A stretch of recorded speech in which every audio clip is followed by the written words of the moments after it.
Hey Sugar Geeks, Liz here. Today I am going to show you how to make the most delicious Oreo cake with Oreo frosting. Yep, it tastes just like a real Oreo. It's coming up next on the Sugar Geek Show.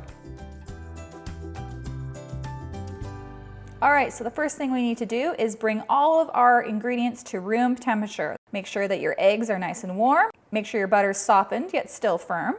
And I like to just microwave the milk until it's just barely warm to the touch. About 100 degrees if you check the actual temperature. Go ahead and add your salt and your baking powder to your flour, whisk that up and set it aside. Add your vegetable oil and your clear vanilla, has to be clear, to the milk, whisk that up and set it aside. Put your unsalted butter into your mixer and let that mix until it's smooth. Then we're going to slowly sprinkle in our granulated sugar and let it really develop that airy texture. You don't want to just dump it all in there. Mix that for 2 to 3 minutes until it's light and fluffy and looks like it's white in color. That means that we've incorporated enough air and we can move on to the next step. Now we're going to slowly drizzle in our egg whites. If they're cold, your butter is going to get curdled and that is not good. So make sure that they are not cold. You can even use pasteurized egg whites if you want to. I usually do. Now we're going to add in half of our milk mixture while mixing on low, then half of the flour mixture, then the rest of our milk mixture, and then the rest of the flour mixture. We just alternate so that we don't accidentally break our batter. Everything is an emulsion when you're baking. We're trying to make liquid and fat and flour all to come together and make a nice cohesive batter. Now we're going to chop up our Oreos. I like to remove the cream filling and just use the cookies. Otherwise the cream melts while the cake is baking and leaves these big holes in your cake and it's not very pretty. Go ahead and chop that up pretty finely with your chef's knife. Set that aside to mix into our cake later. If you want, you can add that cream filling to your buttercream, just so you don't have to waste it, or you could just eat it. Now we're going to brush some cake goop or whatever pan release you want onto 3 6-inch pans. These are 2 inches tall. I'm putting all of my cake batter into the pans and dividing them evenly. And you can even use a scale to just make sure that you have the same amount of batter in each pan. Since we are already using your scale, why not? And this just makes sure that each cake bakes up the same, it takes the same amount of time to bake, and that all of our layers are even. Now we're going to take those chopped up Oreos and divide them between the 3 pans. Make sure you save like maybe a 1/4 cup or so for some frosting that we're going to mix up later.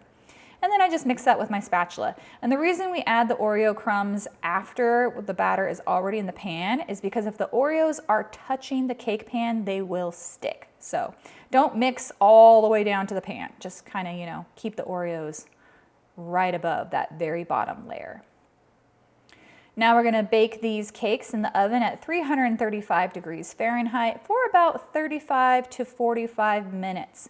I check mine after about 40 minutes because just depending on your oven, they might bake a little bit faster and you don't want to overbake them. After 40 minutes, I just checked the top to just see if it was set and if they bounced back, and these are ready to go. I love how nice and golden brown they look on the top. Now we're going to let these cool down for about 10 minutes or until the pan feels barely warm. You don't want to let it fully cool inside the pan or it might stick. You can go ahead and brush off that little outer brown layer, and then I'm going to wrap these in plastic wrap and put them in the freezer while we make our buttercream. Add your unsalted butter to the mixer. With the paddle attachment, we're going to cream that until it's nice and smooth.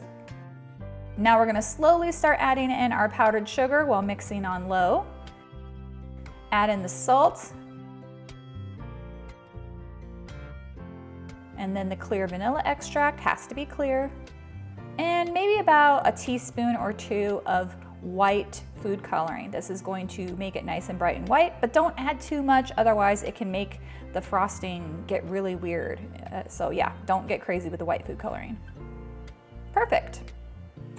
Okay, now I'm trimming off that dome from the top of my layers. My cakes are partially frozen, but not all the way frozen. If they are all the way frozen, that's totally fine. Just let them defrost for about an hour before you start trimming and stacking. Trimming off the bottom as well, just that little brown layer. And if you have to, you can also do the sides. Now we're going to put about a 1/4 inch of buttercream on top of our first layer and add some cookie crumbs, because why not? The more Oreo flavor, the better. Another layer of delicious frosting. And some more cookie crumbs. And the last layer. If you need more instructions on how to decorate your very first cake, I have a tutorial on Sugar Geek Show on how to make your very first cake, covering everything from how to stack and fill and frost and do the crumb coat and all that good stuff. Made especially just for beginners. So now I've just got the crumb coat on my cake and I'm gonna freeze it for 15 minutes just until that first layer is nice and firm. And now I'm gonna do my final layer of buttercream. Nice and thick, oh so satisfying. So pretty too.